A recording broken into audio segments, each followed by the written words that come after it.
My name is Jordan Gretzner, and before I took the Seminar in Life Pathways class, I'd read the syllabus. However, I didn't really know what the class was going to entail. I knew we'd be talking about ourselves and ways to better our future, but I didn't really know what that meant. However, after taking this class, I have learned lots of valuable tools to use in my future. I've learned things such as how to make wise choices, how to discover your career, and many more. After taking this class, I feel confident that I can better my life. So, how would I define the Seminar in Life Pathways class for future students? I would define this class as a class that allows you to step back and look at yourself. In this class, you will learn about motivation, time management, how to be assertive, and more. By the time the class is over, you'll have newfound tools for your future. The first concept that I learned in the Seminar in Life Pathways class is the difference between the inner critic, the inner defender, and the inner guide. The inner critic is the voice in our head that tells us we aren't good enough. It is the insecurity. It tells us that we can't do it or that somebody else is better than us. The inner critic might say something like, I can't do it because that girl knows what she's doing and I don't. However, the inner critic solves nothing. It doesn't solve any problems and it just makes us feel worse about ourselves. The inner defender is the opposite of the inner critic, and this looks at other people. The inner defender works to tear other people down to make ourselves feel better. The inner defender might say something like, this teacher doesn't know what she's doing and that's why I'm failing. Instead of looking at ourselves, it looks at other people, and this is what the inner defender does. The inner guide is the voice that we want to listen to. It's the wise sort of conscience in our brain. It looks at problems and looks for solutions, but it doesn't tear ourselves or other people down.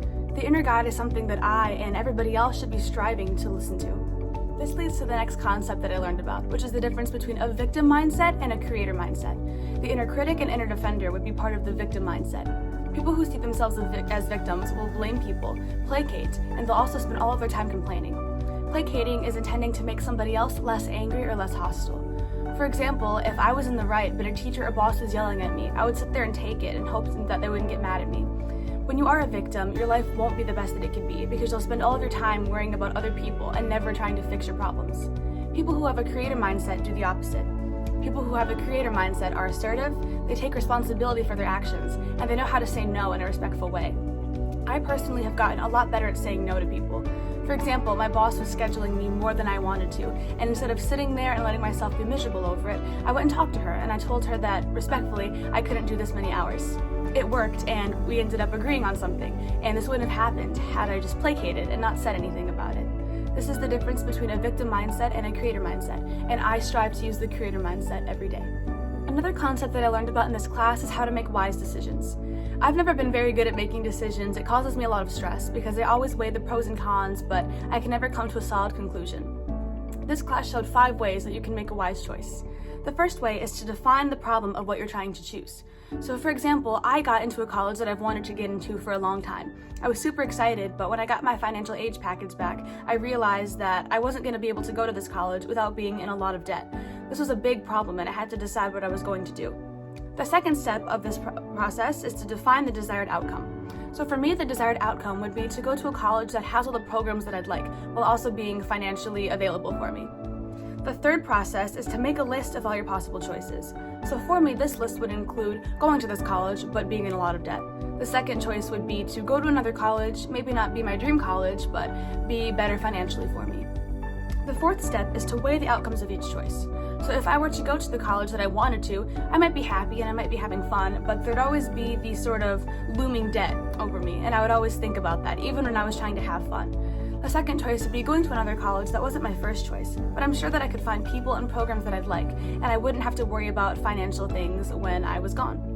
The fifth step in this process is to create your plan based on the outcome. So for me, my plan, I ended up going to the college that I didn't necessarily choose first, but will be the better financial option for me. I actually am really excited now that I've done more research into it, and I probably wouldn't have known all of this stuff about this college had I not chosen to go. These are the 5 steps in how to make a wise choice process, and I do these all the time. Another important concept that I learned in this class is time management, and how to manage your time with 4 quadrants. The first quadrant we talked about is things that are important and urgent.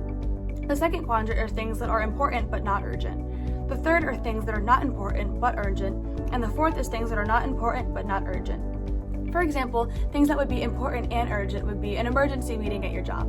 Things that would be important but not urgent would be things like relaxation or recreation or planning for the future. Things that would be not important but urgent would be things like interruptions or a meeting that doesn't really involve you that you still have to go to. And the fourth quadrant would be things that are not important or not urgent. This would be things like watching TV or going on social media for no real reason. The goal is to be in quadrant 2, which are things that are important but not urgent. This way, you know what you can focus on, but you're not pressed for time.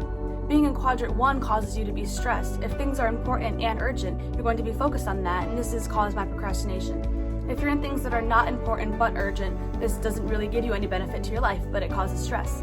And if you're in things that are not important and not urgent, it's really wasting time. People will be in all 4 quadrants in life, and you can't really avoid it, but you should focus to be on the second one. This will give you the most productive life and the best way to manage your time. In conclusion, I feel that this class has taught me how to be successful in my future. I've learned things about the skills that I possess, how to work productively with others, what my learning style and personality type is, and how to manage my time. Taking this class has showed me that not everybody is perfect, but by listening to my inner guide and working on having a better life, I can do anything that I want to do.